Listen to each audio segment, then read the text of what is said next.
Ассалаумалейкум, қазақ елі. Армысыздар, бармысыздар, қалдарыңыз қалай? Күндеріңізге сәттілік. Бүгін қайта жауын жауып жатыр. Мына Жанна Бекбауова дейма, Касаткина дейма, және қазір бейнесін сала кетем. Осындай сепаратисттарды біздің арқамызда, Диас, Адилжан, мен арқамызда көріп жатырмыз. Қаншама сепаратисттар біздің арамызда жүр, шовинисттер.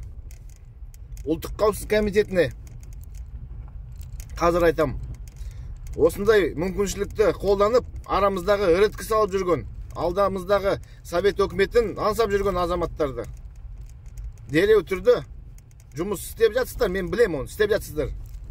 Ол айдай анық. Рахмет сіздерге. Осындай іс-әрекеттеріңізді ары қарай жалғастыра беріңіздер. Біз еліміздің тұтастығын сақтап қалуымыз керек. Ел іргесін біз ешкімге шайқатқызбауымыз керек. Тез айтам деп тұтық қалдым. Сондықтан бүкіл құзырлы органдар қарап отырыңыздар. Неше түрлі шовинист, сепаратисттар толып жатыр.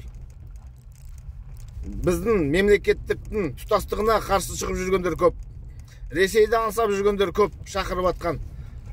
Сондықтан осындай мүмкіндікті қолданып, солардың беттері ашылып тұрғанда дереу жаңбырдан кейін ана саңырауқұлақ тереді ғой, сол сияқты олардың бәрін теріп, істерін қозғап, және 180-ші бап деді ғой, сепаратизм.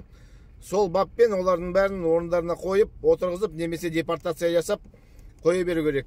Содан кейін бүкіл мемлекеттік органдарда отырған өзге ұлттар, өзге диаспоралар, өзіміздің де бар, қазақ ұлтты азаматтары бар. Бәрін екі азаматтыққа тексеру керек. Екі азаматтығы бар ма, жоқ па? Жедел түрде миграциялық полиция, сіздерге айтарым. Көрдіңіздер ме? Бізді еліміздің ішіндегі тазалық жүргізу керек қазіргі таңда. Әйтпесе елімізге, жерімізге, тілімізге қауіп төніп тұр қазіргі таңда. Өте қиын қауіп төніп тұр.